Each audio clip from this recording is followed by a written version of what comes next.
salt and pepper and heavy D up in the limousine. Hanging pictures on my wall. Every Saturday, rap attack, Mr. Magic Molly Mall. All right. Well, let me start with a question. I assume everybody here is familiar with the second law of thermodynamics, right, guys? Of course you are. Absolutely. Right? But in case anybody out there needs a quick refresher, it states that the total entropy or chaos of an isolated system can only increase over time or at best remain constant in ideal cases. In short, the universe is moving towards a state of greater disorder, a process that is also generally irreversible.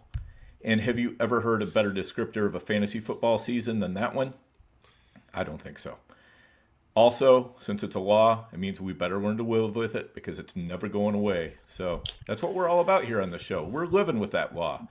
So let's get into the Empire, guys. What do you think? Chris, get us started. How are you dealing with the inevitable and ever-increasing chaos in the fantasy landscape this week?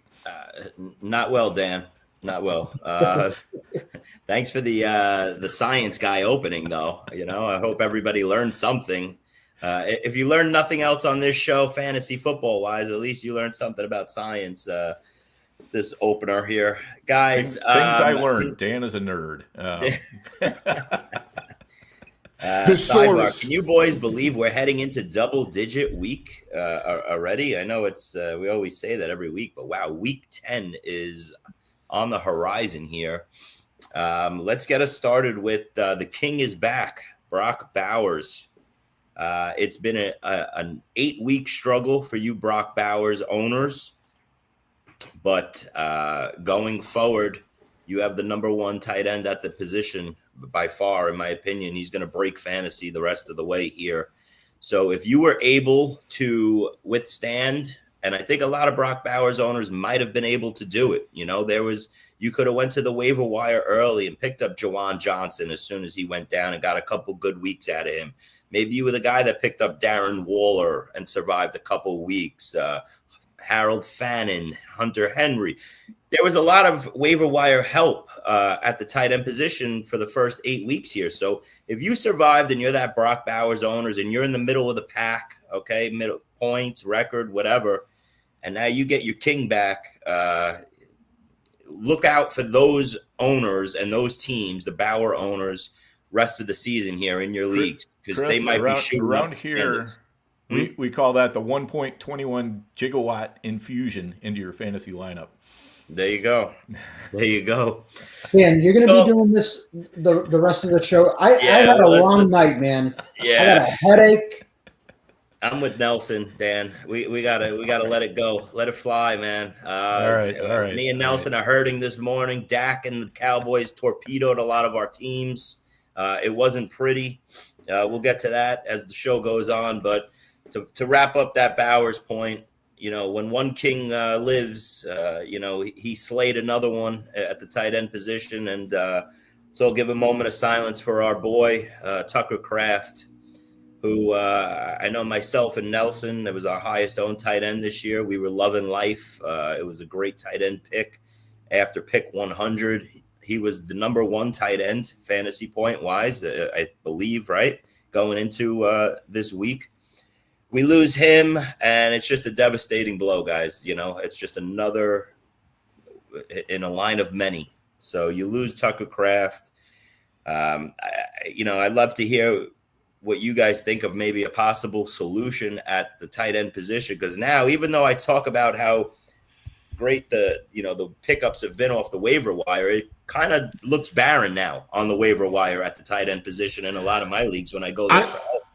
I got two possible solutions for you. I mean, look, one of them I'm sure is our guy Colston Loveland, who still available in some leagues, but luckily I look across all my Tucker Kraft teams, and maybe about 80% of them, Colston Loveland is on the roster, just backing up Kraft these last bunch of weeks. So hopefully he steps in and takes over. We'll see, but that's my first observation. Unfortunately, hey Chris, I'll give you two names. Look, Loveston, I pretty much assumed that he was taken, so he wasn't one of the guys. They're not going to replace Tucker Kraft, obviously. But Noah Fant, if he's still out there, He's serviceable. He gets touchdowns. You know, that's what you want. Yeah, that's all well and good, Matt. But I go to the waiver wire, and he's on a bye this week. I understand. I'm talking about, you know, it's not just this week too. I'm giving you 2 long-term options possible. I got you. Noah Fant, 1. Number 2, a guy on the IR, the Jacksonville Jaguars tight end who should be coming back, Strange. And if BTJ is injured, they don't have what's his name's on the IR. So that could open up a huge possibility for this kid to see a ton of targets if he comes back healthy. So, right. And I mean, you know, we also have to look just within Green Bay itself. You know, they did draft 2 tight ends that year. So Luke Musgrave is potentially an option. I don't think he's Tucker Kraft. But at this point, you know, beggars can't be choosers. So I think he's definitely an option. Didn't they draft Musgrave ahead of Kraft? They did, yeah. They did. Yeah, he was kind of. It was kind of like the Hayden Hurst and Mark Andrews over in Baltimore. Hayden Hurst was drafted before Mark Andrews, and we all know how that turned out. Wow.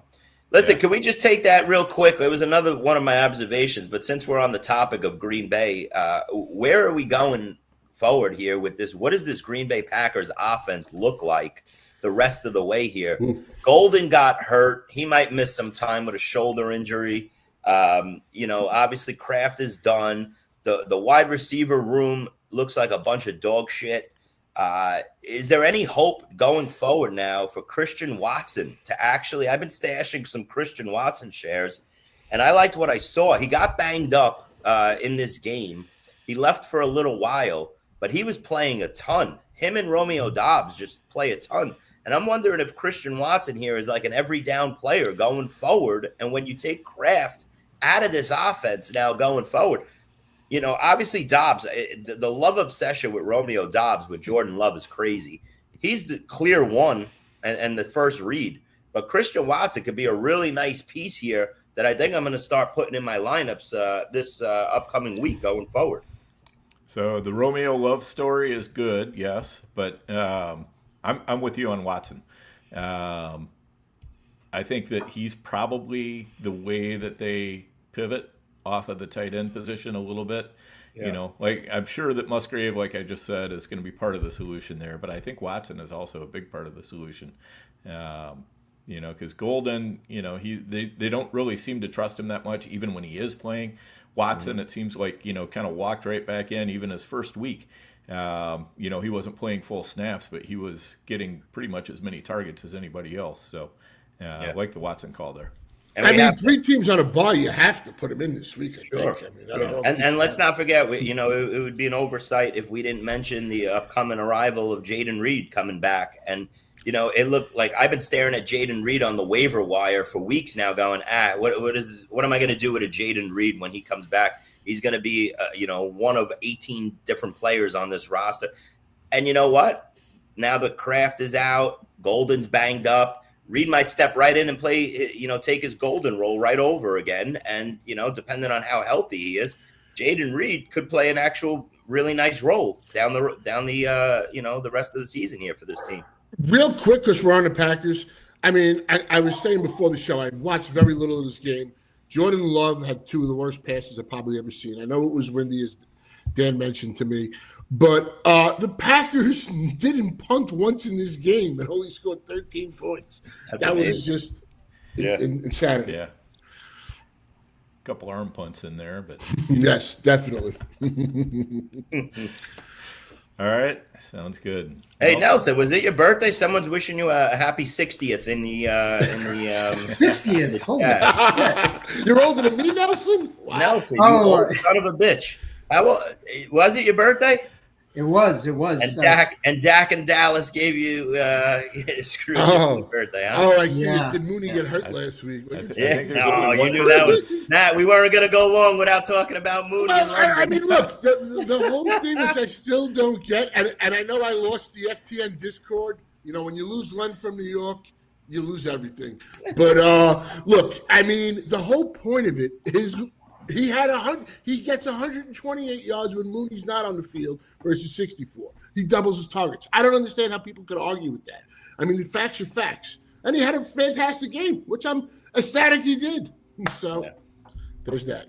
Happy birthday, Nelson, by the way, too. Thank you. How old are you? I'm 47. Okay. I got 5 years on you, huh? Wow, Matty, 52, huh? All right. 52. 50. There's only one guy at 60 in this room, so. Man, I thought you were 70. I'm just messing with you. Yeah, probably so. All right, boys, let's get it rolling. I don't have any backwards hats, so I must be old. All right. Nelson, what do you got? My observation is I'm moving on to week 10. It wasn't that great of a week. Belichick. We're moving on. Yeah. Moving on to week 10. I don't want to be dwelling in the past. It was a shitty week for me overall. Like Chris said, Tucker Kraft was my most owned tight end this year. So losing him, that's a big hit. And I got to just move on. And moving on, the bye weeks are going to be brutal. Or this bye week is going to be brutal for me. The worst one yet for all of us, right, Nelson? Yeah. Got a lot of Cowboys, got a lot of Bengals, got a lot of Chiefs players. Not too many Titans. So I will say after this week, I was going to say the Titans. Losing those Cowboys isn't going to hurt as bad as it usually does. Nelson, real quick, who is your backup? You know, when you look across all your Kraft teams, what's your backup tight end sitting on your bench looking like? Or are you just like really, are you naked and you just, just have Kraft and that's it? Now you got to go to the wire. Yeah. So I can tell you mine after. Go ahead. Yeah. So at FFPC, I have like decent options with Kraft. I actually have like Kraft Ferguson. I've got, like Kraft with Mason Taylor, Theo Johnson. Mm-hmm. I've got some Loveland. So I'm good there. The NFFC is like, I've got a couple of like prime times where I've got Loveland and like Ferguson with Kraft, because like Kraft, even though I became bullish on him like as the draft season went on, I still kind of like double tapped tight end. So if I didn't get one of the elite guys, which was far and few between, I wasn't really drafting Bowers and McBride and Kittle. So when I pushed it back, Kraft, Ferguson, those were kind of like my guys. Those were the two guys. So like, I'm okay on a couple of teams, but there's some NFFC teams where I had Kraft naked, and now I got to go to the waiver wire and figure that out. And it's a good point too, because it's not like Kraft, like you said, was like drafted as a McBride or a Kittle, where usually our strategy is if you wait on the tight end and you draft the guy in that 10th round range like Kraft was. You come right back with another one. So, for me as well, like I want to say like almost half of my Kraft teams, Njoku is sitting on the bench. Now, I don't know if Njoku is good enough to come in and be my starting tight end, but it's not like I have, a zero sitting on the bench. And the other ones, Colston Loveland, I backed up Kraft with as well. And surprisingly enough, on 3 of my Kraft teams, it's Kyle Pitts. So now it's not as big as a death blow as like the Burrow injury for me, the Neighbors injury for me earlier. But Kraft was just playing at such a high level. And I know, listen, all the listeners at home, nobody cares about my fantasy teams. I'm just saying that the situation that a lot of us could possibly be in is if you're the Kraft owner, you might still have a decent tight end sitting on your bench. I know we all back up our tight ends usually with, a second guy. A lot of them are decent options. The key is, Chris, it was an edge to have Kraft this year. Yes. Because at the end of the day, like the numbers are the numbers. Right. He was playing McBride even, to this point. And obviously, Bowers was hurt. But he was basically even with McBride and over every other tight end. So he was an edge in your starting lineup, because if he can play McBride even, and that's your, like, let's say NFFC, right? He's your 3rd round pick, and you've got like JSN, or you've got like, a pretty good wide receiver or whatever. Like there's just an edge takes there. you over the top. Yep. Yeah. So that's what hurts the most. You nailed it. That's exactly the point. It's the same thing with Tyler Warren. It's the Kraft owner can relate to the Tyler Warren owner right now. Those two guys, you drafted them in the 9th, 10th, 11th round. They're giving you second, third round production. They're giving you the McBride production in the second, third round. And that's what is the big, that's what hurts the most. I think in the NFFC, you had the opportunity to double up, even if you took an early tight end. I mean, tight ends were going late after, that top three. They kept falling back. For me, I did I got Tucker Kraft. I don't need the backup. I cut the backup this week and boom, that happened. But in the FFPC is where I had just three-headed monsters at tight end, would say like a Kraft, a Fanning, and a Gadsden. And now losing Kraft just that hurts. That's where you lose the advantage there in a tight end premium league. And, it's just, it's every week you're going to deal with this. Nobody wants a Christian. Nobody wants to hear it. Last week, Cam Scatterbill. That was every week we're going to lose a major chess piece. It's very rare we get out of a week here as we go along without a big hit. Last week, like Maddie said, Scatterbo goes down. That didn't affect, it might not affect some players. This week, the Kraft injury might affect other players. So, and Joey Brown, our guy Joey Brown checking in, he had another great one with Dalton Kincaid. Dalton Kincaid's another guy that got drafted in that 125 to 150 overall range over at NFFC. And, he's been a monster. And he moves up the tight end rankings with Kraft going down. So maybe you had a Kraft Kincaid team. You don't feel it that much. Kincaid becomes your every week starter now. So right, that's it. Hopefully so. But and to Nelson's point, though, Nick is saying there's countless late tight ends that have emerged this year.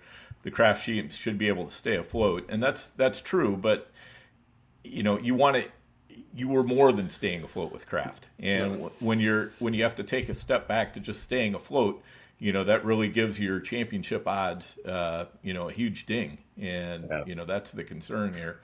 Hopefully, you picked up like a Rondé Gadsden or something, and for a while you had two edges going at tight end, but or maybe you had Dalton Kincaid sitting on your bench. But well, Dan, on your point, I think the question people want is, at least from what I'm seeing in the comments, like Luke Musgrave, how are you targeting this week?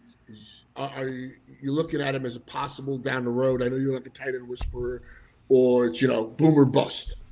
I mean, he obviously he's my number one option for a pickup because he's 0% owned in NFFC and maybe a couple percent in FFPC. So he's the guy that's readily available. Outside of a Loveland being available or something like that, I think that's who it is. It's if you're a Kraft owner and you don't really have, even if you have a decent backup option, now you got to replace him and you got to add a second tight end. I think he's the logical choice. Is he going to be as good as Kraft? No. I personally think that even though he was drafted ahead of Kraft, Kraft was just he was turning into baby Gronk. He just looked like a monster.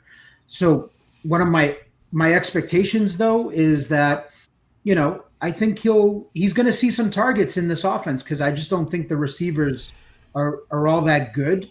So they're going to spread it around. Love likes throwing to the tight end. So, maybe it's false hope because I'm looking at it as can he replace Kraft? And I can get Kraft was the centerpiece of the passing offense, though. Mm-hmm. He was the go-to guy. Musgrave will never be that guy for Jordan Love going forward. Kraft was the guy that on any particular week could go over 20 fantasy points, give you the 7 for 90 and a touchdown, and take your fantasy team to another level compared to all the other teams in the league, minus the Bowers, Trey McBride owners, like that. And unfortunately, that's it. He's gone, and we can't cry over it. We got to just move forward. I'm just worried that Fitzgerald character spoils. But Musgrave was all right before he got hurt, and Tucker Kraft kind of came along and Wally pipped him. Musgrave you're right, Dan. not, Like Musgrave's not a slug. Like he's got definitely an not. athletic profile.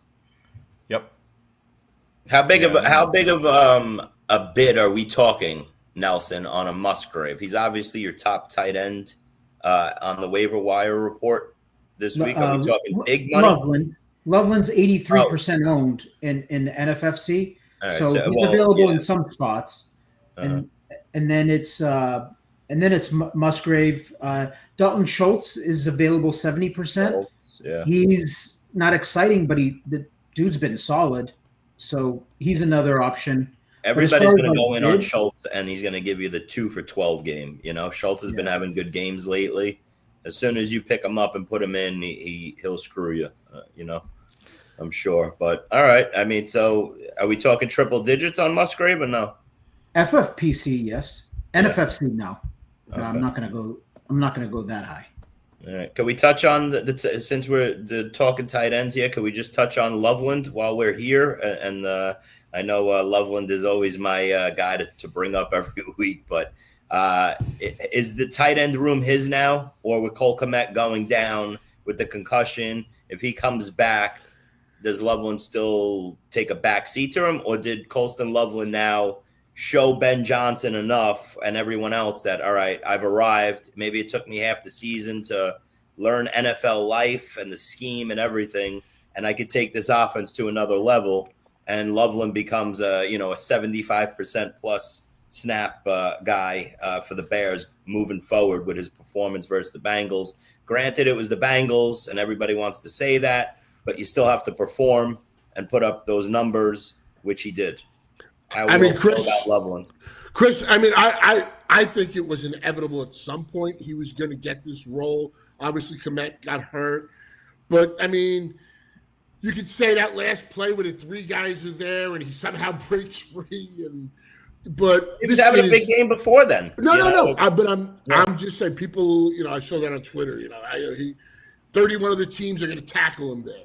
But like you said, he was the 10th overall pick. The kid is basically a wide receiver playing tight end.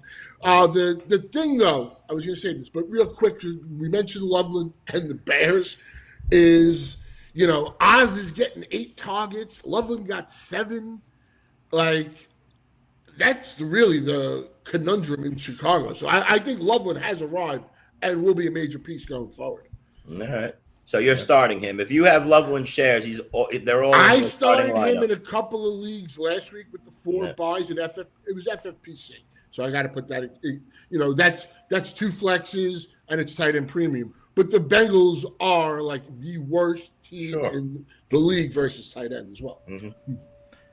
All right, guys, let's get in a break here, and we will be right back. I know you're sad draft season is over, but just because the NFL season starts doesn't mean the drafting stops. Because Fast Draft has the Flex 6 Frenzy. You're drafting 6 guys for the Sunday slate. It's fast, it's furious, it's fun. And as with everything on Fast Draft, there are no salaries. Woo! So go to draftfaster.com, get the app, use your host promo code for a $50 deposit match. Now let's go start drafting faster.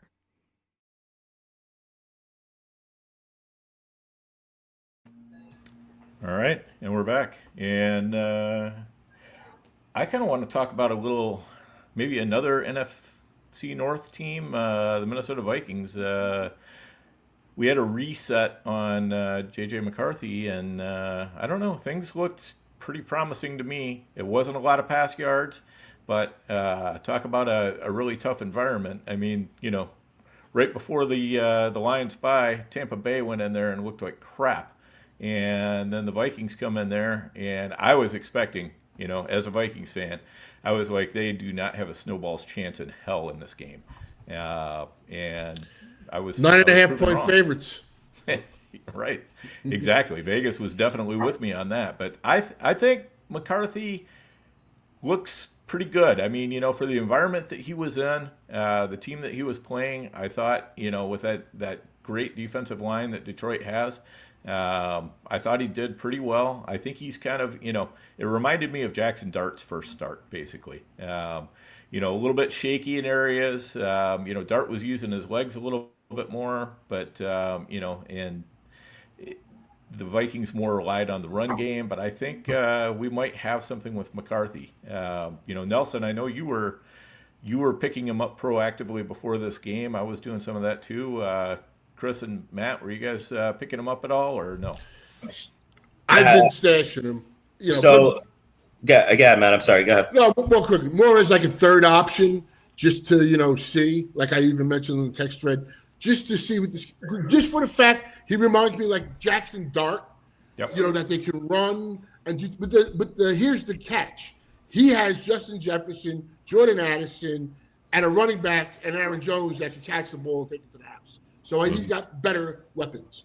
Listen, he's got a cute quarterback guru for a head coach. He's got a guy that can play call with the best of them. He's got the weapons. I've said it for weeks now. I think J.J. McCarthy sucks. I have for years. With that being said, Dan, even though I think he sucks, I still went in and bid a couple bucks on him in some leagues where I needed some, a third quarterback on my roster.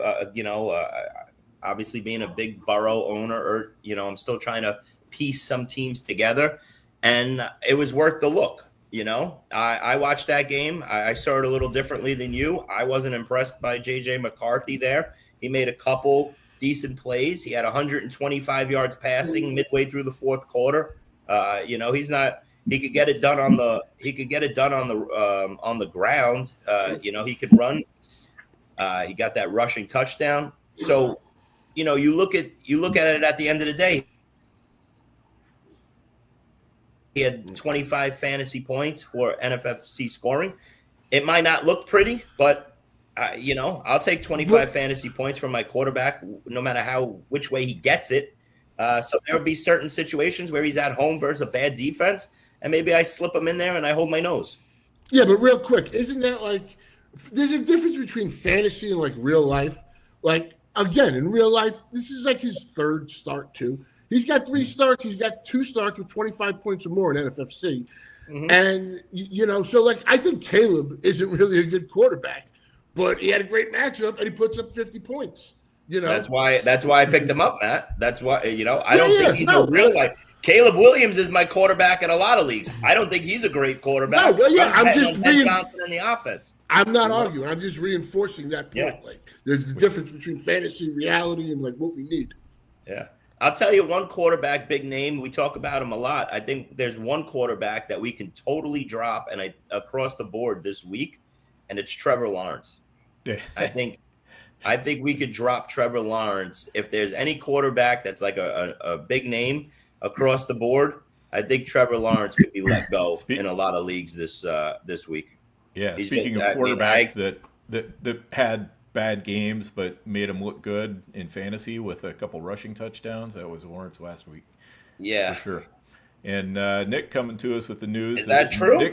Nick is a source I trust. If Nick's putting it out here, I don't think it's bullshit. So I literally just looked at my phone like 2 minutes ago to see if there's any trades, and I didn't see anything. But I've been waiting on that one. I've been waiting to see if Jacoby Myers, and that's funny because I just mentioned Trevor Lawrence, and the reason why I think we could drop him. Obviously, we left the show last week. We get that breaking news that Travis Hunter all of a sudden hurts his knee, then goes to IR. But there's talk behind the scenes that it's actually more of just a 4-week IR stint, that it's really going to be the rest of the season. Brian Thomas gets a high ankle sprain, supposedly. I think that's what it's looking like. I don't know if you guys have heard any updates, but Brian Thomas is going to be gone. Not that he was helping fantasy owners this year. You look at that offense, and other than I was excited for my Parker Washington shares, the captain. But now this Jacoby Myers news comes in, and who knows? I think they're still going to have plenty of targets going around. So yeah. My takeaway from the Jags in that game, and I have to say, somebody whose observation was I was hoping Bagshell Tootin got the rookie bump after the bye. Etienne looked really good in that game. And there was a crazy stat that I've seen multiple times on Twitter. And I was watching that game too. He was tackled 5 times on 3 different drives on the 1-yard line, which was just wild. So, and if you had Etienne in your lineup, it was extremely tilting too. I know Nelson had him in. I know I did. I want to hear a bad beat. I had a 3-player same game parlay. Both of them hit at Bowers and I forget what. Gentry receiving yards. I had Bashal Tootin to rush for 30 yards. He had 31 yards on the second to last play. He gets stuffed, loses 2 yards. I lose my parlay. He finished with 29 yards. Son of a bitch. But yes, ETN looked really good. I have to say that was one of my impressions and my observations. Has anybody seen confirmation on that Myers trade or not? No, it's a done deal. Yeah, you start? Yeah. Schefter and Rappaport are reporting it also. Okay. Interesting. All right. So the Jags aren't giving up, so let's maybe hold off on that Lawrence draw. Listen, at the end of the day, like, he's getting it done for fantasy, but like as a real life quarterback, he's not good.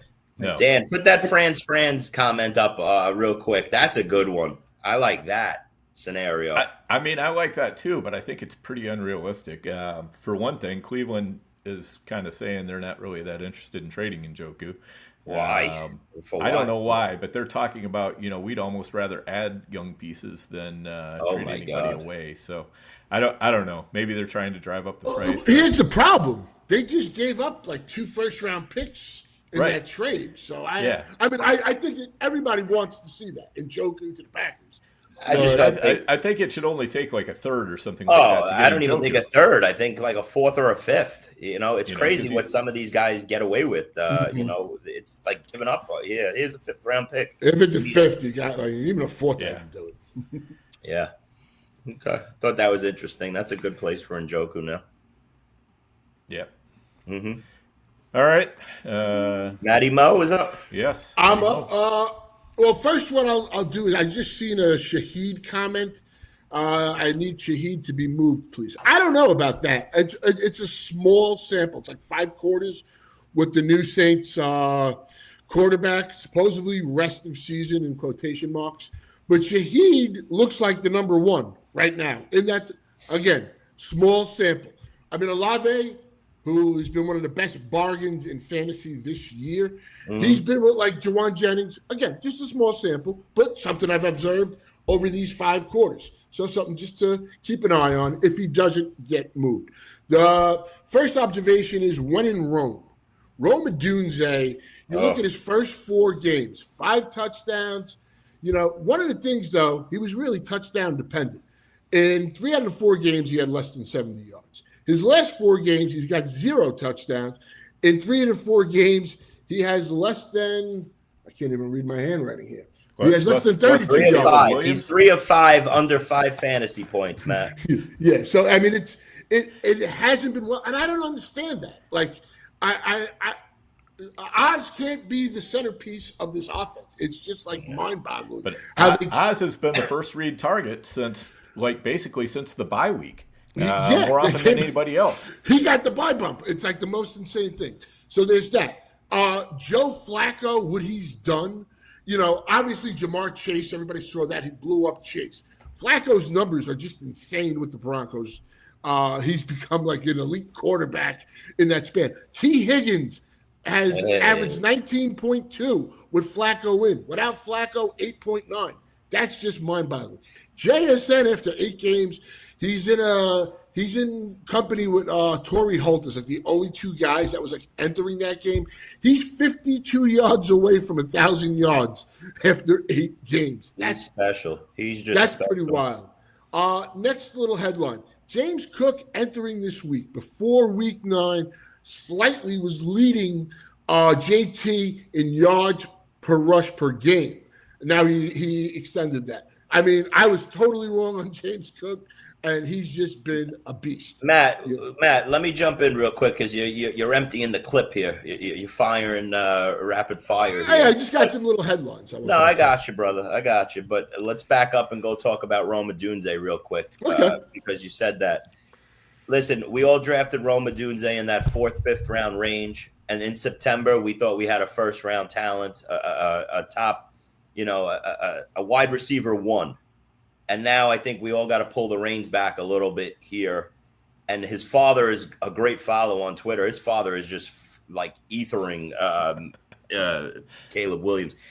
He ran 100% of the snaps. All 80 snaps Rome Odunze ran. We have to put it in some context. He did drop a catchable ball in the end zone and a couple others, okay? But with that being said, for fantasy, I think if you were the Rome Odunze owner now, you have to look at him as more as your wide receiver 2/3 and just hope that he has those games. I don't think it's going to be a weekly boom for Rome Odunze owners anymore like we thought in September. Now it's a hit or miss game. I think that's just the narrative on Rome Odunze. Maybe you guys see it differently and you just think it's a little bit of a step backwards. Last week, he had 7 for 115 versus the Ravens. It was like, all right, we're back in the Rome Odunze business after a couple really slow games. And then he goes right back versus the Bengals in a dream matchup and drops the most shocking thing. And through 9 weeks, a Rome Odunze 0 on 100% snaps versus the Bengals was the most shocking performance, I think, out of any fantasy player all year long. When the Bears scored 40+. Don't forget when the Bears scored 47, yes. I just got 2 more little quick hits. One with the quarterback position. Matthew Stafford has been the Messiah. I mean, he's been a savior. The only quarterbacks I think that are averaging more points per game than him is Lamar, Mahomes, and Josh Allen. I have a lot of Stafford, and now it's getting really tough each week. Like, there's him, Danny Dimes, Drake May, and I'm like, who do I start? Who do I sit? But Stafford's just been phenomenal. I just wanted to give him that shout out. But on that note of like an aging quarterback, I mentioned Flacco. So you got Stafford, Flacco, and now the third guy. Jacoby Brissett needs to quarterback the rest of the season. If he is taken out, that is head coaching malpractice. Yep. What this team has done, they had a chance to beat the Packers. It could have been. I mean, they're losing these games that they have a chance to win, and he's just totally a different animal than Caleb. He can see down the field. That was one of the reasons, as I stated in the preseason. I said I could be wrong on Marvin Harrison Jr., but Kyler cannot throw the ball down the field. That has not changed. Kyler still sucks at that. But what you've seen from Jacoby is really good. And Brissett seems to trust what he sees. I mean, he's hitting the back of his drop and he's firing the ball. That's not what Kyler does.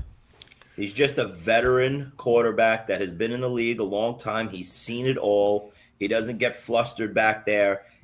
If you listen to Trey McBride in the post game after last night, he's in the film room all week long. I think that was a little jab at Kyler that McBride gave. He's like, he studies all week long. He tells the receivers and the tight ends where they need to be on each play, what they need to be, what he's looking at. He's just a professional quarterback. And Matt, this was my next point, was saying that Jacoby Brissett has to be the starting quarterback going forward. I think what happens here is they just keep saying that Kyler's not ready yet with the foot, even though Gannon is saying Kyler is our starting quarterback, because he loses the locker room and the team if he puts Kyler Murray back in now. You could see the whole team after that. They run into the locker room. They're hugging Brissett.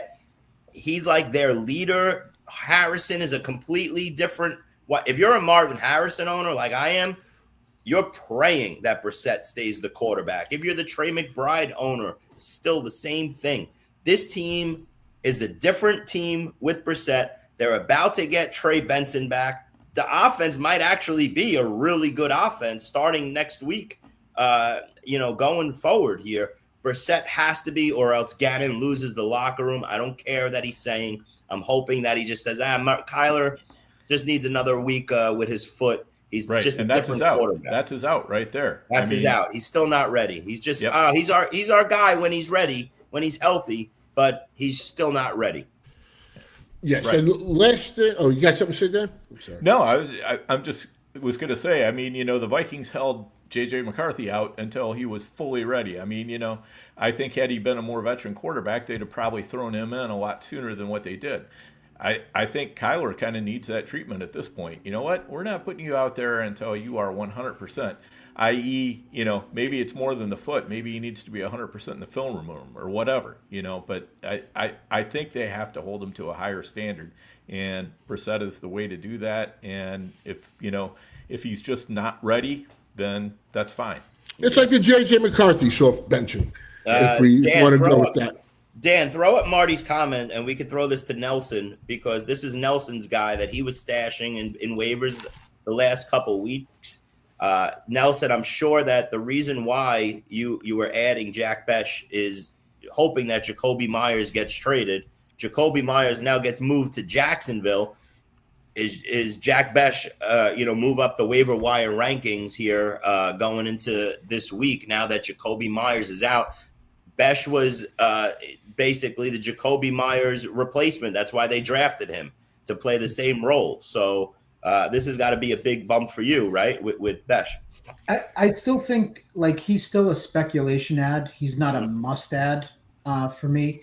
I didn't like them coming out of the bye, and they went 2 tight end sets pretty heavy with Michael Mayer playing quite a bit and seeing 7 targets in the game. And then the other guy that they added was Tyler Lockett, and he played over all the rookies. So it leads me to believe that these, Pete Carroll and Chip Kelly, I don't think these guys really are a fan of playing these rookie receivers. So I'm not sure, even though this is a bump for Besh, I don't know if it's still going to happen, because you still got Bowers getting a ton of the volume, Mayer's getting tons of volume, Trey Tucker's getting some volume. So it's kind of okay, in this offense, and then you got Genty at running back. Genty had a very nice game catching it. Is it really gonna happen for Besh? Yeah. It's frustrating to watch Genty, Matt, because he just runs into he just goes nowhere every time he gets the ball. They got to get it done in the air. And in his post-game comments, Pete Carroll said, we're going to run a lot more 12 personnel. They like having 2 tight ends on the field. And I think the signing of Lockett, he didn't have a statistical game, but he did a lot of good things for the team. He had a lot of good blocks on plays, and this is what they're looking for. So I don't think his role is getting lessened. If anything, he's going to be in as a veteran. But real quick, last thing I have to say, just Denver Broncos, 2 quick points. It hasn't really shown up on the stat sheet, except for week 2 versus the Colts, and last week when he was the number 1 wide receiver. Troy Franklin has basically become the number 1 guy. They have 65 versus 64 targets. But again, it hasn't translated for the most part, except for 2 weeks, in points. Bo Nix is throwing a bad deep ball, Matt. Yeah. What I've noticed. He's got Franklin running some deep routes, and his ball's just it's flat. It's like a line drive as opposed to putting some air under it, and it's his air yards are pretty impressive every week. Yeah. And last point on the Broncos is R.J. Harvey has 46 rush attempts this season. When you get to see this kid, he looks like maybe one of the most electric rookies out of this draft. Out of those 46 runs, he has a long of 40 and a long of 50. Yeah, how this kid isn't used in the pass game more? You saw him catch a 30-yard reception. If I see Bidet out there again, I'm really just going to lose it. I don't understand that. So you got forget Bidet though. He should be taking over for J.K. Dobbins. But they can do that. Thunder Lightning. Yeah, but they should flip the roles. Dobbins is getting a 50% snap share, and we're getting 29% for Harvey. That's what. What's wrong with Dobbins though? I don't see Dobbins ran hard this past week. He runs hard, but you know what? You got a guy who's breaking it away a lot more often per rush, a lot more often per reception than R.J. Harvey. I think when you've got 29% of the snaps versus 50% of the snaps, and you're only 10 fantasy points behind, and that is how we keep score. It's the touchdowns though. A little bit, but it's 4 touchdowns to 6 touchdowns. So, they're not that far apart on that. But, also I think- touchdown scoring is a skill. I think what we get caught up in a lot of is the new shiny toy. We see the TreVeyon Hendersons and the RJ Harveys, but these teams in real life, not fantasy, they respect and value the veteran running back to pick up the blitzes, to see things for their quarterback, to not fumble, not like there's something to the veteran running back, the Ramondres and the Dobbins and countless others that we can't just throw them aside in real life football because the coaches value them for these rookie running back shiny toys, I get that, but the point of the game is also to score more points than your opponent. I'm more in the middle. I think Dobbins should get at least 50%, even if it was like 60-40 Dobbins to Harvey. I don't know. Like, we've seen Peyton do this in New Orleans with Ingram and Kamara, and it worked.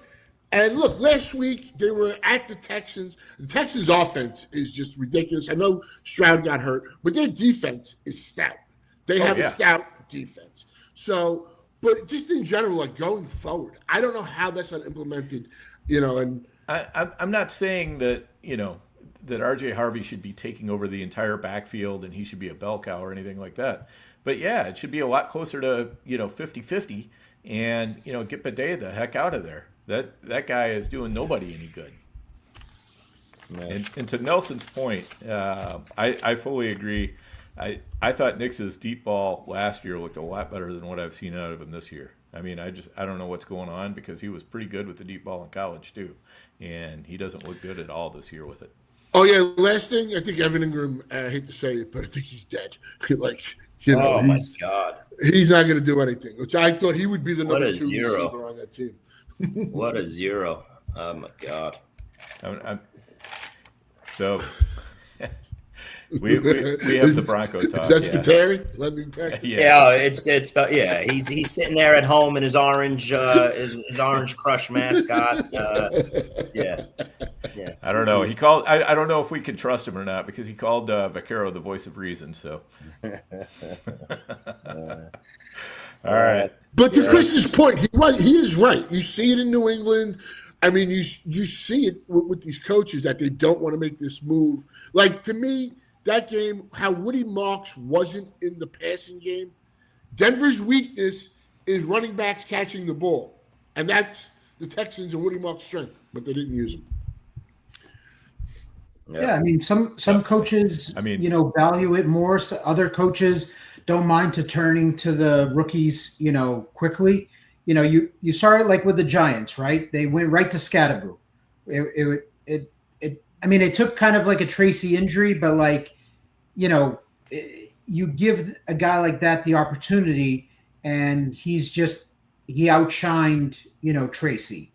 But with like Stevenson and Henderson, listen, I'm a Henderson guy. I'm not really into Stevenson. I don't think he's all that good. But it's one of those things where, like, there's got to be something that is making these coaches hold these rookies back. Like, it's not like the running backs ahead of them are world beaters, but they're solid enough.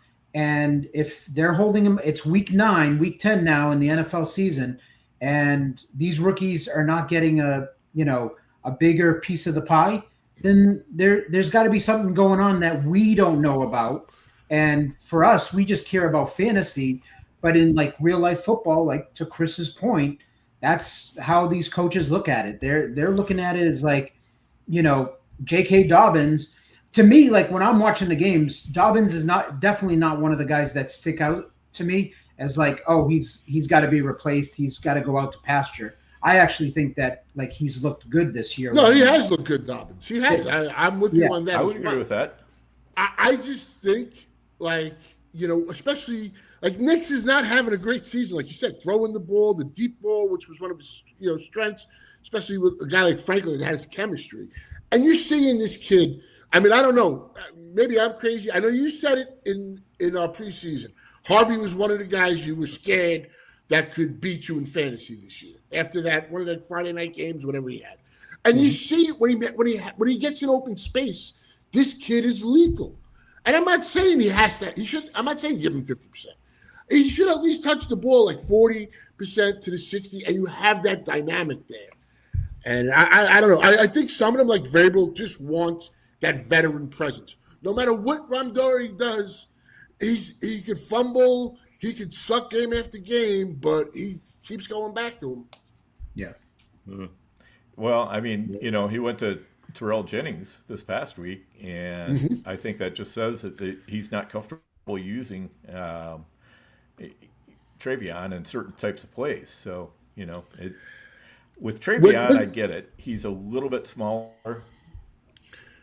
I can't complain though. TreVeyon, I don't necessarily. He had the snap share this week. Like I thought there would be more shenanigans going on, and we could see like something crazy where it's like a 50-50 type of share with Jennings. But Henderson got like 70+% of the problem remains goal line area. The problem, like Nelson said, he got the snaps, and we've seen in the last 2 weeks this kid has talent. But the thing is, that's maddening. They don't use this kid in the passing game.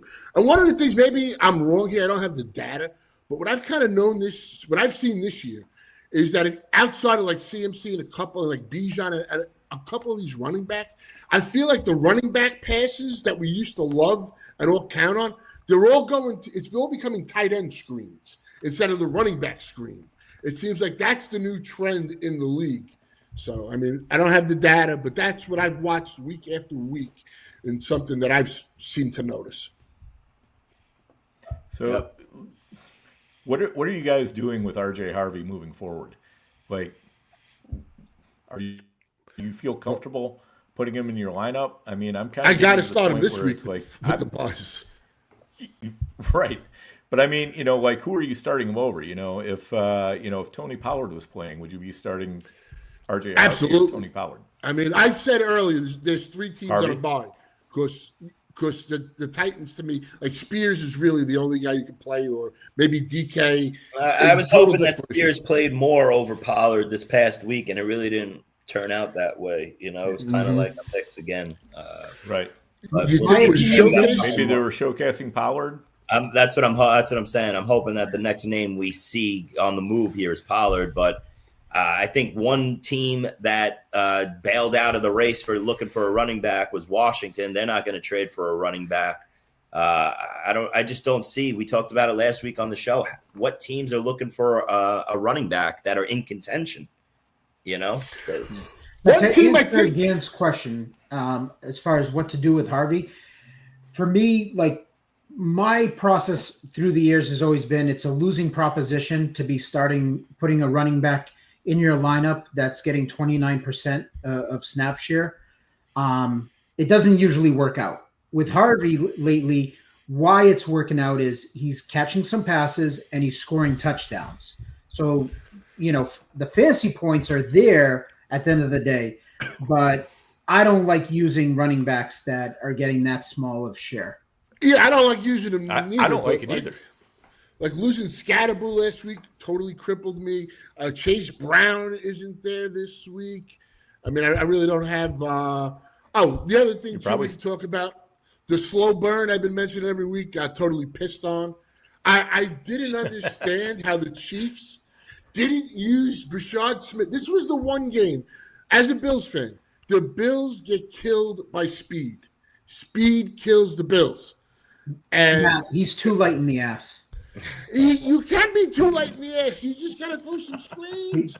And, that's what I don't get it. I mean, I think that was a missed opportunity. Yeah. And like I said, the Burn got pissed on. This was the week. If it wasn't happening. Listen, I was in the minority when we were talking about like drops and everything. I'm sure you guys remember I said Brashad Smith out of that group was the guy that I'm dropping. Oh, I'm still not dropping. Because when I asked the question of like, who's the guy that's a game breaker that, I'd be scared of dropping, like Ray Davis and like some of these other guys that we mentioned are like, those guys scare me. Brashad Smith does not scare me. Like Ray Davis. Sorry, with Pacheco out. Yeah. Huh? Ray Davis is another 0 for the Bills this past week, by the way. It's crazy. They don't even use this guy. Meanwhile, last year, No. He was contributing every game. He looked like a solid, number 2 in the offense. This year, they don't even want to use this kid. It's crazy. And then I want to mention something controversial that was one of my observations that I've noticed the last couple of weeks. Talent-wise, he's not as good as Bill, okay? He's not as good. I'm going to make that statement. But Chris Rodriguez looks better to me as a running back than JCM. That's just my observation. I can't argue. It's time for me to drop all the shares last week. I tell you, one crazy stat in that game was I think Sam Darnold had like 3% pressures, and Daniels was pressured at 57%, which I think was the highest of the season. I mean, that was just a night and day approach of those two teams. That team is completely done. I wouldn't want to touch anybody on this. Washington, I don't think wins a game the rest of the season.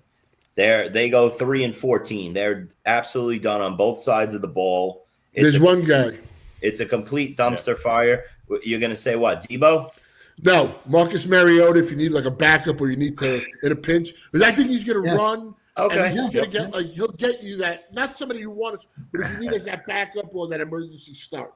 Or to be a low-end starter at tight end. I mean, somebody you can throw in there in a bye week or whatever. All right, maybe I'll retract that statement just because of the fact that this team's defense is going to be a bottom 3 defense rest of the way. Teams are going to drop. The Lions are going to score 40 on them this upcoming week. Okay, so Mariota is going to have to throw. Someone's going to have to catch it and produce. So maybe Ertz is a back end, tight end 1. Debo maybe, but other than that, the run game sucks. The whole team is a dumpster fire. Rest of the season, they're going to be real bad. They're the oldest team in the league too, which is crazy. Huh? Yeah, they're the oldest roster in the league. I think Matt froze. I didn't hear it. They are the oldest roster in the league. And they should trade off a lot of their pieces today. To be honest with you, I don't know what pieces that is, but they should get moving. I think I'm up over here. I just wanted to keep the talk going. Week 9, I thought was a lot of surprises, and we touched on a lot of them so far. Roma Dunze at the top of the list, but we all got excited about Kamani Vidal after week 8, and Kamani Vidal in a really good spot with a Jeffrey Simmons out for the Tennessee. I thought Vidal was good for like a back. A lot of people ranked him as a top 10 running back going into the week. He completely just bombed. So I don't know what we have here in Vidal going forward, or if it was just one of those weird games, but 3 fantasy points was a major disappointment. On top of that, I've been in love with this Kansas City and Dallas offenses, and all year long. And I said in the last couple of weeks that these 2 offenses were along with Cincinnati, were the top 3 offenses for the rest of the season, fantasy wise. Then they go and they drop a complete bomb, both offenses here. And I think when I looked at both games, because I'm watching every snap of the Kansas City game and the Dallas game, the Kansas City issue, their offensive line is absolute trash right now. And Mahomes got hit 15 times. And I'm worried about the upside of this Kansas City offense with Mahomes not having enough time going forward to get Worthy involved, and that's another guy, Xavier Worthy, who I spoke about last week. He's no more than a flex play. He's Jamison Williams. Okay. Every 4th week, he'll give you 20 fantasy points, probably on a deep touchdown. The other 3 weeks, you're going to live with 5, 6, 7 points. Okay. The Dallas offense, I thought was untouchable. And now it's 2 weeks in a row where they laid an egg here. Last night was absolutely shocking.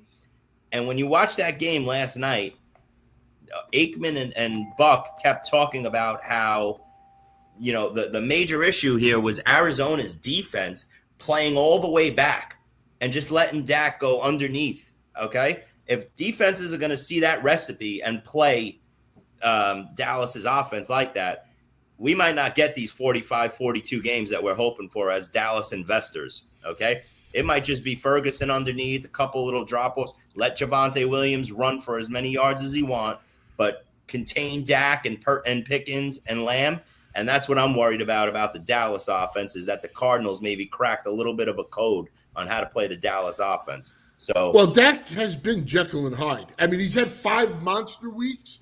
He's got 2 weeks under 10, 1 week I think under 15, and another week where he just it's 19.7. We'll give him 20. Yeah. But it's for what, I don't think we can have him in that like top 3. I mean, the offense, because the defense is so bad, has that possibility. But right now, Joe Flacco is going scorched earth. Stafford's going scorched earth. I mean, Stafford's throwing like 4 touchdowns a week. I mean, that's a bet on McVay. Like, hey, listen, if McVay can get Adams and Puka with Stafford every week to go off, then, this is what I'm hoping for with the Dallas offense. And Mahomes, I'm not really that worried with Mahomes and the Chiefs because they got Andy Reid calling the shots here, but it's just something to keep your eye on. Another thing that was puzzling this past week, Montgomery getting 15 touches to Gibbs' 12. Like, what is Detroit doing? I don't understand that one. And then you got to keep an eye out on Keenan Allen here. 35% of the routes this past week. Keenan Allen's taken a huge step back in the Chargers offense. Yeah, and that's primarily Gadsden stepping forward, I think. All right, we're going to take a quick break here. We'll be back in just a few seconds.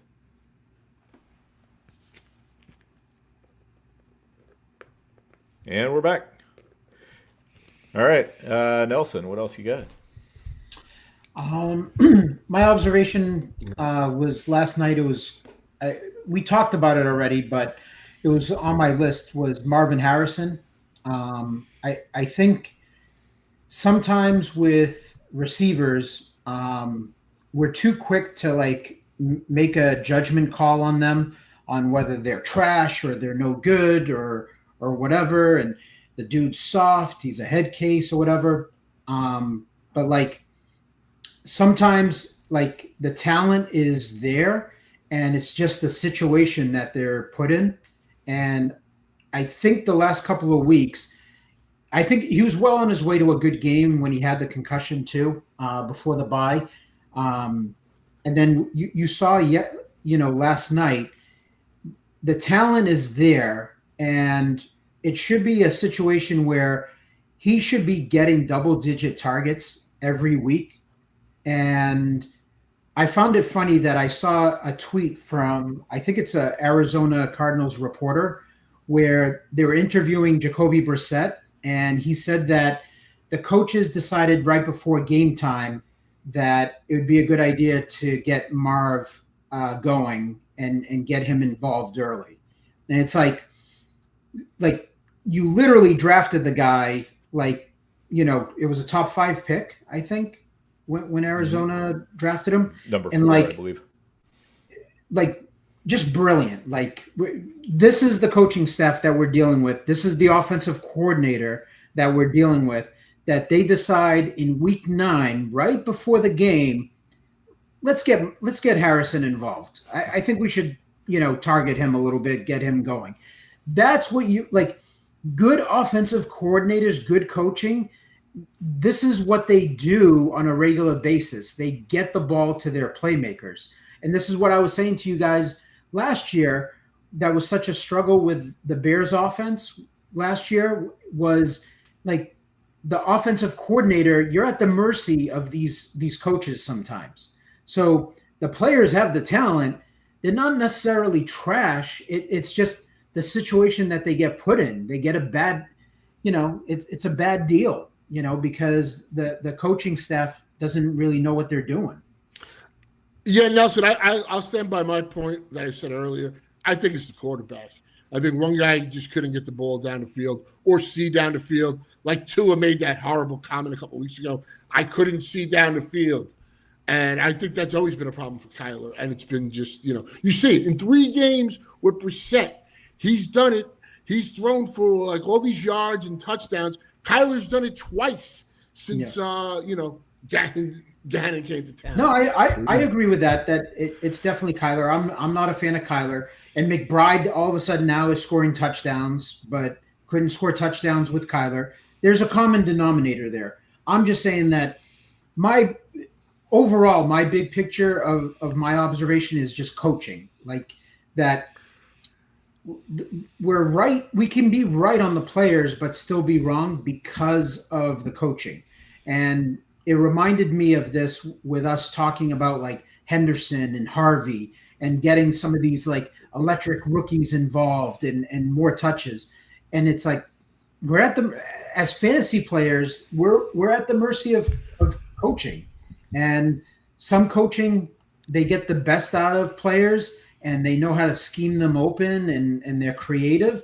And then some coaches, they're dinosaurs and they're really not like evolving. They don't know how to get their playmakers involved. Like, I'll give you an example of like a great offensive coordinator it's Zach Robinson in Atlanta. Okay.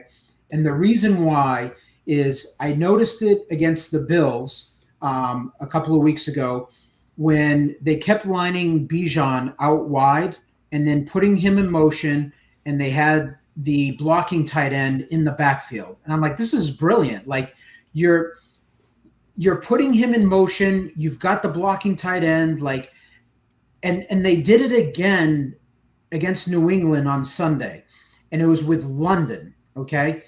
Near the goal line, they were putting London in motion where Gonzalez had to let go of him and allow the smaller corner have to cover London. And it's like brilliant. It's like, instead of just lining up your freaking receiver, your number one, your alpha, on the left side or the right side, and just let him sit still and then just run his route, you're scheming him open because you're taking him away from Gonzalez. Because other than him catching that one deep pass on Gonzalez's head, great, that was a great play by London. At the end of the day, he outdid Gonzalez. Gonzalez like had London kind of shut down for most of the game because that's what he does. Like, these top corners, that's what they do. The offensive coordinator, why London had such a big game with his touchdown, was him putting London in motion, and Gonzalez had to back off and allow the slot corner to take London. So that's my that's a great observation. Let's also forget Zach Robinson came from the McVay tree. Right. Correct? Yeah. I went back and watched that, Nelson, and that's exactly what I saw. Like, they had, what's his name? The short guy on that corner route in the end zone. Marcus Jones. Jones. And, that's an excellent observation. I noticed that when I went back and watched it. And the other thing is we had, they really consolidated their offensive tree down to where they were mostly going to Bijan and to London, a little bit of Pitts, not so much Mooney, not so much anybody else. And, all of a sudden, miraculously, Penix plays better on the road than he has all year. And I don't think that's a coincidence. I think they made the game plan a little bit simpler for him.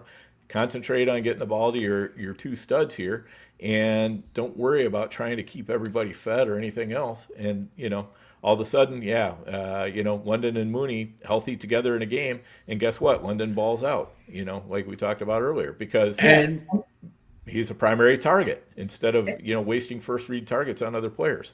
And unlike JT and Gibbs this past week, Bijan wasn't going to get shit done in the run game. Okay, New England's run defense is legit. Okay, elite.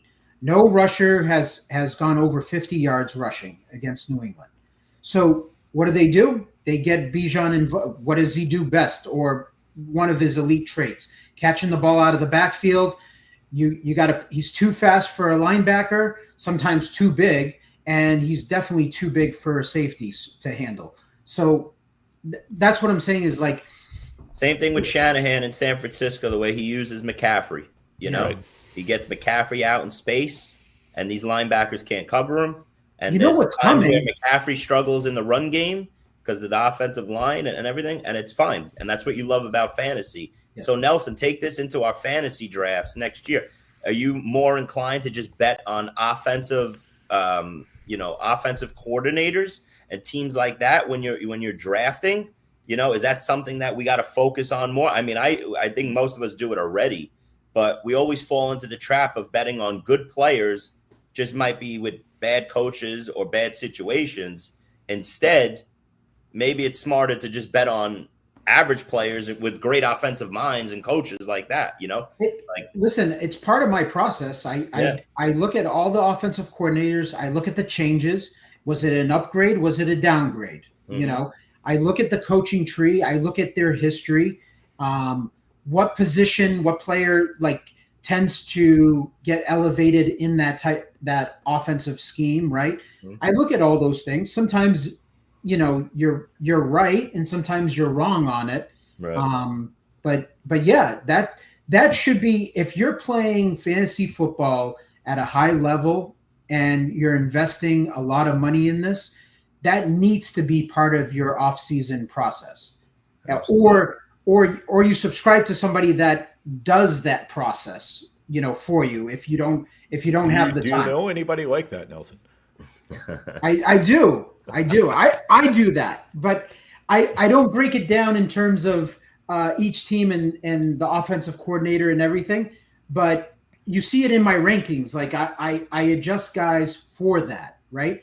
And sometimes I weight it too much, high or low with that. Sometimes it works out, sometimes it doesn't, but it matters. That my point is, we are at the mercy of real NFL coaches trying to win games, okay? And we're playing a game where we want our fantasy player. We need production out of them on a weekly basis. And the season's not long. It's quick. We're in week 10 already, right?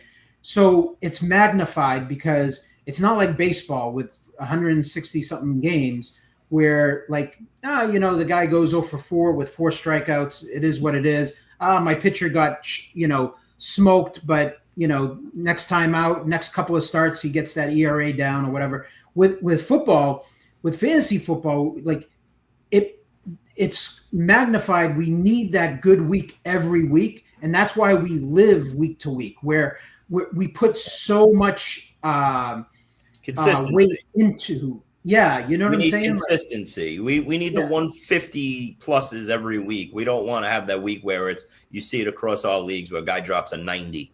Those are the ones that send you down the standings and stuff. So 100%. And as an example, you had Garrett Wilson or Devontae Adams. It's pretty obvious at this point which was the better pick. And it was Garrett Wilson was having a really good season. He got hurt. He was all right, but Dan's point, Devontae Adams was not a fade. He was a guy that we should have been drafting because he didn't look washed to me last year. So if we kind of take that out of the equation, he's in a McVay offense. He's gonna get it done, guys. It's just that's a no. Devontae Adams was not. I saw him fall in the NFFC. He fell to late 4th round, mid 4th round in many drafts. And Garrett Wilson was falling too, though. Nobody wanted to touch Garrett. No, Wilson. But he was. He did. No, he fell. I got him first pick of the 4th round in one of my primes. I'm just saying that Adams was a guy that we shouldn't have been just passing over time and time again.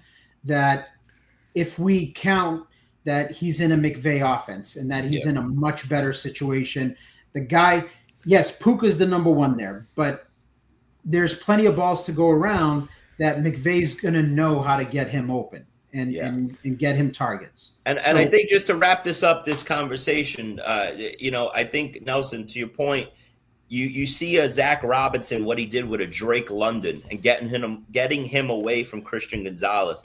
That's the most frustrating part to all of us watching at home each week when one of our top receivers has a tough matchup. And he, like a Malik Neighbors, I remember, early in the season when he goes 3 quarters without a target or a catch. It's impossible. You have to be able to get your top receivers the ball. It doesn't matter. Quick slants, quick screens, get them away from a top corner. It should never happen where we watch our stud wide receiver ones catch 1 ball for 12 yards in a particular week. And just to stick on this game real quick, because it hasn't been mentioned, in that first half, the Patriots looked like they were going to blow them out. And Atlanta's defense just stepped it up. They got the pick. They got some turnovers. Drake May had like his second bad game of the year. I mean, the Raider game week 1 was just atrocious. But, that game should have been trending towards a blowout. And Atlanta, the defense on the road, just did a hell of a performance there. I mean, that was something. As I watched most of that game, and I was impressed by that. Yeah, to one of the viewers' point, with the coaching, like A.J. Brown, right? Like, is an example of an elite talent, right? And he's very efficient overall, but he's at the mercy of the play calling and the coaching, right? They want to be go ahead. Sorry. No, they want to be a run-heavy team, and A.J. Brown's going to have his spike weeks, but there's a lot of games where he's on the sideline reading his book. Yeah, not consistency. That's why he was a full fade for me. I was petrified of Kellen Moore moving on and that shit offensive coordinator coming in. And that's a great example of why, you draft a guy in the second round like an A.J. Brown. You're not signing up for one good game every 4 games. You need JSN. That's what you need. Yep. Right. Mm-hmm. All right. Who's next? Anybody? I forgot where we were. I think Dan is next. Yeah, I'm up next. I want to talk about Seattle a little bit. We kind of touched on them just slightly, but what we saw coming out of the bye was that Walker was getting the goal line work, which was fantastic. I mean, to me, that's a complete game changer because now all of a sudden, you can confidently put Walker ahead of Charbonnet, whereas, before the bye, it was like you almost – I have Walker and Charbonnet on a couple teams, and it was like I didn't know who to start. And Charbonnet was actually the safer start because he was at least getting all that goal line work plus some of the passing work. Now I think with Walker getting that work, I think it makes it a clear 1 and then a 2 for Charbonnet. So really, really encouraged by that. And just in general, I mean, what they're doing with that offense, Sam Darnold just looks like he's he can wreck leagues pretty much. Where do we rank him, Dan? Where do we rank him? And shout out to Scotty Angle getting all excited. I think he's got the baby oil out right now that we're talking about the Seahawks. So shout out to the King, Dan. This was my next observation. So you touched on it with Seattle. Where are we ranking Sam Darnold? Because this guy, believe it or not, is still available on waivers in some big leagues of mine. Never mind, I didn't see him started across when I'm looking at all my scores across leagues. You didn't even see teams starting him this past week versus the Washington. I think he's one of the guys quarterbacks that people are just sleeping on. 330, 4 touchdowns. The offense is like, just moving the ball up and down the field with ease. He has the top wide receiver in fantasy. Dan, where do you rank Sam Darnold weekly going forward now? I think he's kind of in that same region as like Daniel Jones, Bo Nix. I definitely have him above Caleb Williams most weeks. I think somewhere in there. What do you guys think? Yeah, I mean, I think he's got to be in a range, but it's what is this? I guess when the offense gets challenged, I mean, this was just a mismatch. I mean, I'm happy that it happened on Sunday night and stuff like. There was one league I had to start Sam Darnold. I know Phil the Robot, who everybody knows from baseball. I think he's in the Platinum or the Diamond, and he started Sam Darnold this week. So there was some instances and stuff. I just don't know if it's an every week thing. I think this team needs to be pushed maybe against other teams. But you got JSN, so anything. And if the second receiver has arrived, if Torrey Horton has arrived, then I think you got to be really bullish on Sam. The way they get JSN open is Cooper Kupp-esque. And I bet you Cooper Kupp is definitely helping JSN see the field and everything, because Cooper Kupp is there in the film room with JSN. It's basically JSN season this year is like watching the Cooper Kupp one from a couple years ago, and he's probably given him all the answers to the test along with Sam Darnold, who's now a veteran quarterback, is comfortable back there. This team just traded places with Washington of 2024. It was like a passing of the torch. Seattle is this year's Washington of last year. That this team is that good on both sides of the ball and could make a late run into January and be that surprise team led by Sam Darnold, who I think has to be considered a top 12 fantasy quarterback weekly now going forward. Yeah, I would agree with that. I mean, Darnold had a bad game against San Francisco week 1. He had a bad game against Houston right before the bye.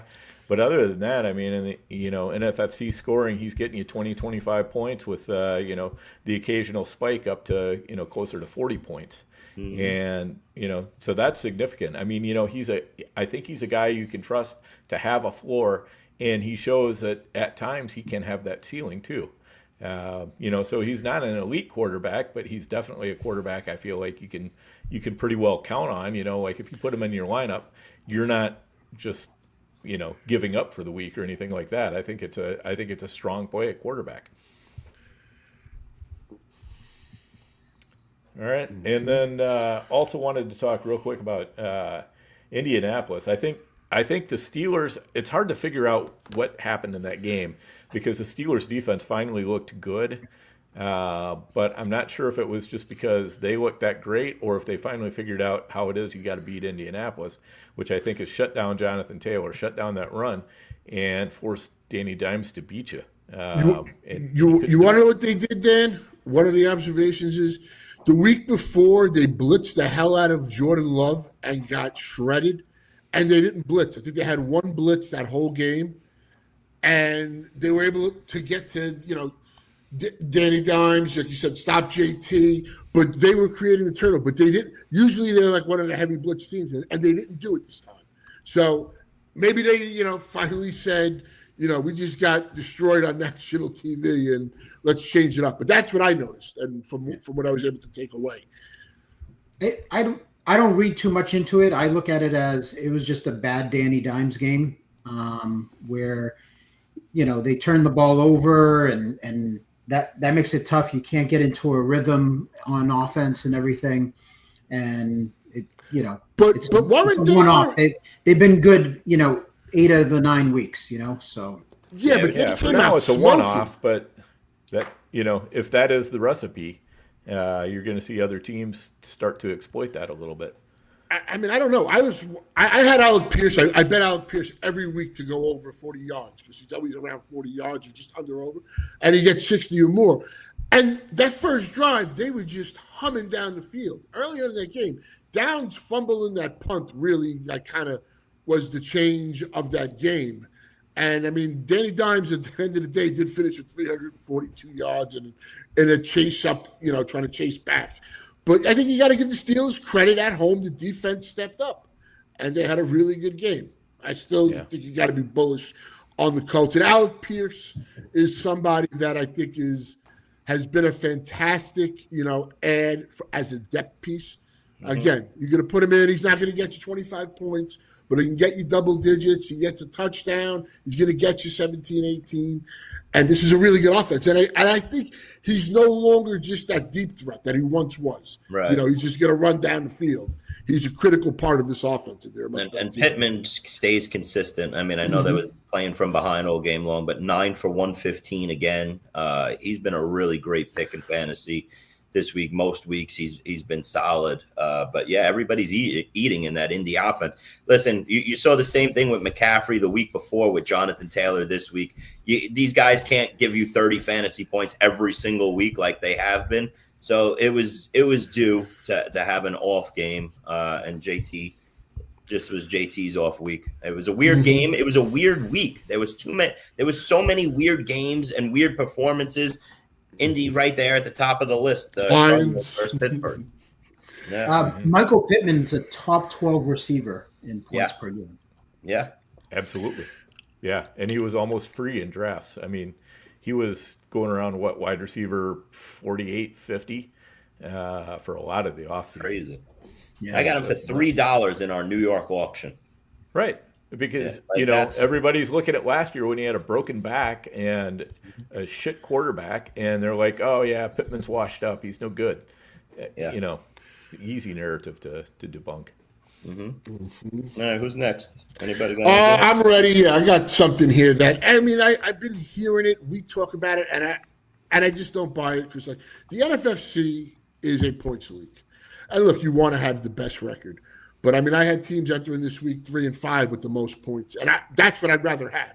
I'd rather be 3-5 than 6-2 with the best record and have an team. Because I think if you score the most points, you have the best team. I think if you pull that out week in and week out, but having depth and all that. You can't control record.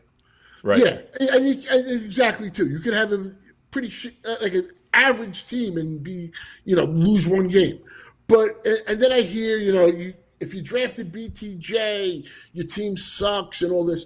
And I was just looking, one of my main events that I was looking at, I started with BTJ, Chase Brown, Jaden Daniels, RJ Harvey as my top 4 picks. The team is 6-3, and it's third in points. So, you can start off bad and still be good. That's got to be a one-off because my Brian Thomas, if you start Brian Thomas, Chase Brown, you've dug yourself a big hole. Okay, but no, let me finish my point. What did I do with this team? I picked up guys like Stafford. I got Jawan Jennings early on. Then I filled him in. I think I got Gadsden on this team. I was being proactive. I had Tucker Kraft. Tucker Kraft's now gone. I drafted Ricky Pearson, was my 5th round pick. He's played a couple of games. But, I had Cam Scatterboo to put in there and play. I don't have Cam.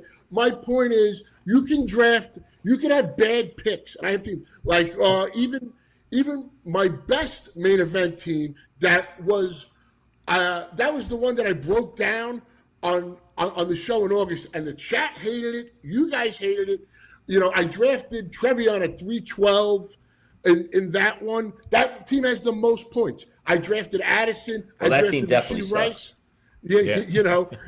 Addison and Rice.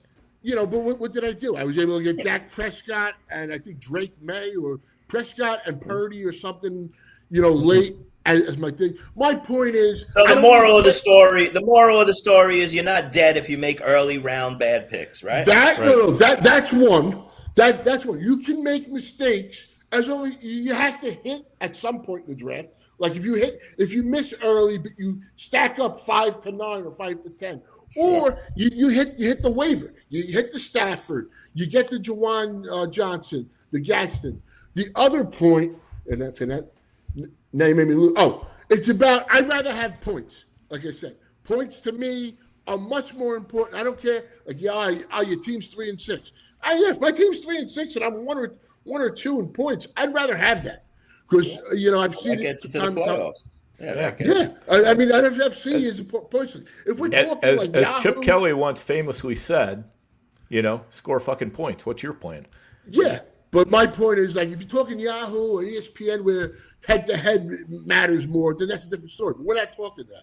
So I like to focus more on where is your team with points. Here's the thing. Here's the takeaway. If you are in a fantasy league, a private fantasy league, friends, family, office, whatever, don't do the record thing all the time. At least make a couple teams get in on points, not record.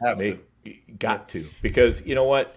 If you want to increase the luck factor so Sue from accounting can luck box her way into winning the league because she went 7-1 and then got hot in the playoffs, but her team really kind of sucked during most of the regular season, that's fine. But if you go, you want to have the best teams in the playoffs. You want to make sure that no matter what, at least the top 2-3 teams in your league in points are in the playoffs. Absolutely, for sure. Yep. All right, let's get back to Matt. Anything else with that? No, I'm done. You can, we're at $130, so whatever you got to say. Nelson, did we hit Nelson or is it me? I don't know. It's back to you, Chris. That's me. I just wanted to touch on a couple backfields that we didn't touch on and help our. What are we doing with this Bears backfield going forward? What do we expect? Is this Kyle Monangai's backfield now, or no shot, and Swift goes right back in, because I'd love to see DeAndre Swift take one more week off and have Monangai as my starter again versus the Giants defense. Yeah, personally, I would love that too. I've got tons of Monangai, but I think this is kind of a Gibbs-Montgomery situation. And, in this particular case, Gibbs was out, so they ran Montgomery all over him. If Gibbs is back next week, i.e. Swift, then I think it's going to be back to a little bit more of a split. But the nice thing is, Monangai certainly hasn't hurt his position in that backfield rotation. He looked real good. I don't see how this backfield could be anything less than like a 55-45, even when Swift is back healthy. So Monangai definitely carved out a bigger role for himself with his performance versus the Bengals. The Giants, we all got screwed with the Tyrone Tracy love, thinking we got a new starting running back and a starting RB2 on our fantasy rosters. Singletary out snaps and outplays him. I'm hoping going forward, if you're the Tracy owner, that he's just this guy that catches 4 or 5 balls every week for 40 yards and chips in 20, 30 rushing yards. I don't know what to do with Tyrone Tracy going into week 10. Can I say something about running backs? One. RJH or Tyrone Tracy? Who are you starting? I'm starting Harvey. I wasn't big on, but can I say one thing? We said earlier in the pod that we really don't see teams that need running backs. One thing I've been looking at somebody here in Tennessee is if the Titans would trade Pollard to the Chargers. Of course, Hampton isn't coming back till at least after week 12. Yeah. And, they just played each other. We saw a trade just happen with the Raiders and the Jacksonville. And I think they're just looking to get rid of everybody. And I don't think Tony Pollard's really going to cost anything. I think it just depends on what we don't know, and that's what the Chargers do know is how long Hampton's out. Like, they'll cover the Band-Aid until I'm just saying, what's the guy's name? Daniel Popper. He was saying, I think he does a really good job. He's probably not coming back till after week 12. That's what I'm saying. So, and week 12 is their bye, correct? Yes. Yeah. So, listen, if they say to themselves, all right, listen, we just got to go 2 more weeks. We know Hampton will be back in 13. Then they're not going to make that trade for Pollard. They're going to just stick with Vidal and Patterson for 2 weeks. If they know that Hampton is probably, down the road, maybe, then. Yeah, but my point is, what is Pollard costing you at this point? A 6, 7? 6, yeah. I think a bigger problem over here, let's touch on the Chargers. They lose Joe Alt again. Their whole offensive line is back to being a sieve, and now you got to worry about Herbert and this Chargers offense again. They got healthy for 1 week. They went up and down the field, and now that's an even bigger hit for Kamani Vidal. There's no Alt, and they lost another one of their offensive linemen got hurt as well. So it's brutal. And who's coming to town is Sunday night over there. Yeah. So. I'm shocked that Vidal was not used more in the passing game. Maybe I guess they had to just, keep him in because the line was getting ravaged. But he's somebody I thought would have been, even over the 4 games, whatever, he would have gotten more pass catches. Yeah. Last backfield I wanted to touch on is we finally saw the complete takeover from Rico and our boy Rico, who stayed off of our show sheet this week. But Rico took over, and how do we not see him as a top 12 fantasy running back going forward now, right, guys? Does anybody see him less than that, or matchup dependent in each week, or you feel good about him being I wish I had some. RB1? Wish I had more than I do. I don't have any. I got a handful of shares, not crazy, but I sat him in a couple spots last week for Tyrone Tracy, and I paid the price. I didn't like that Rico was a 14-point dog against that Green Bay Micah Parsons run D, and he showed out once again with another huge performance. But while I'm on that Panthers team, I just want to say this. I notice each week, I have 0 shares of this guy. He was a full fade for me, but I want to throw it at you 3 guys. Are you guys all Ted McMillan owners? And if so, are you underwhelmed with his season so far? Because it just seems every week he's just 10 points. I'm underwhelmed, Chris, but you know what? It's because the quarterback. This is another situation like with Arizona. You know, I came in the season high on Bryce Young, and immediately after week 1, I dumped all the shares. And I think this kid is really good. I think he's shown, if you watch, he gets open, he makes these crazy catches. I just think the quarterback situation there sucks. Yeah. Okay. Yep. What else we got? That's a good observation. That's one I wanted to touch on too. That was a perfect observation, Chris. Yeah. I don't know. Let's see. Anything breaking here besides? Well, somebody's saying Rashid Shaheed to the. Yeah, that's what I'm looking for. Actually, I don't know if it's just someone's opinion or Schefter hasn't announced that. Like, why would he go to the Broncos? Yeah, I haven't seen anything on that, so I think that's. No. I mean, I'm saying it's. Yeah. Like the Bills would make sense. Like give Josh Allen somebody that could, stretch the field. Yeah, that one's a weird one. I don't know why they would feel that the Broncos need a receiver.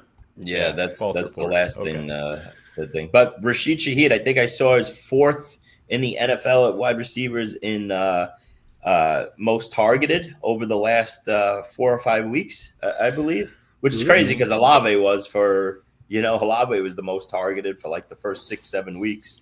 Well, Chris, hang on this. Stay on that point. With the quarterback change, where does Olave, and we see this small little sample, does your thing change on Olave going forward? I mean, it has to be. It has to, just because of the fact that Rattler made Olave the top targeted wide receiver each week. He wasn't getting it done yardage wise, but every week he was targeted double-digit times. So anything other than Rattler is going to be a step backwards for the kid Tyler Shuck. So hopefully he doesn't torpedo Olave's season, but I think it's definitely a step backwards for sure. I think you want he traded, and he seems like the logical one to go. With isn't he a free agent? Yeah. Yeah. I mean, I would love to see Olave wind up in Buffalo for Josh Allen, but I don't think that's going to happen.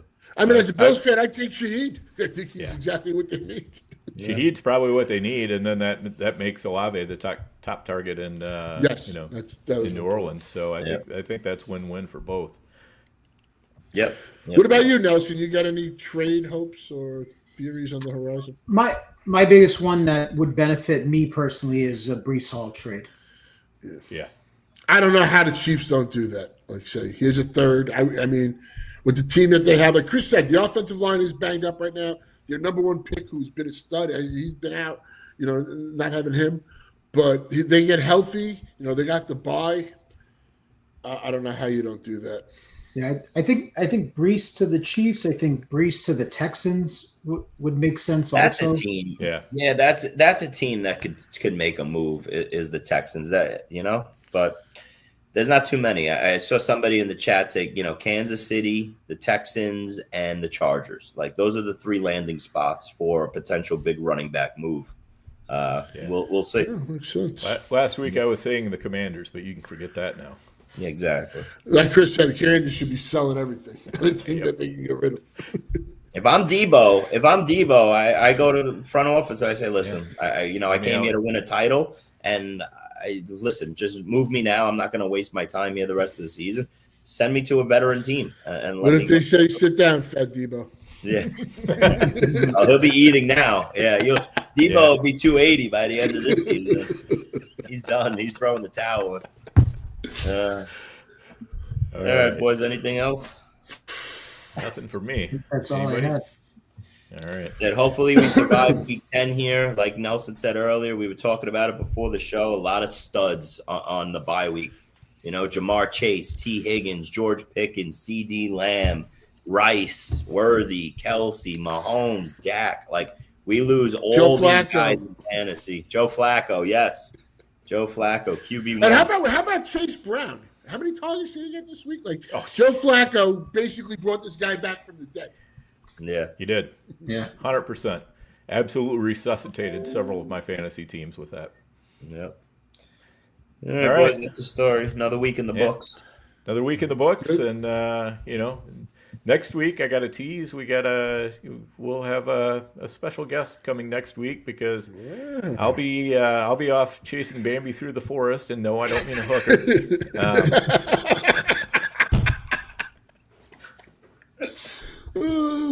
Could have been somebody. So, anyway, we'll have a special guest with us next week. I'll tease it with that. I think you're going to enjoy who we have.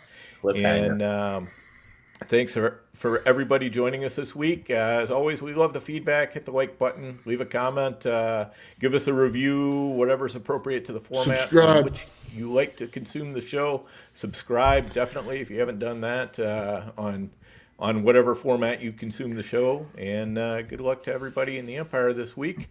We'll see you all next week. Hey, I want to thank you for being part of this broadcast. If you have any thoughts on it, leave a comment. If you enjoyed it, make sure you leave a like. And if you want to see more shows on the Player Profiler channel, subscribe to it. That's how we know you want more.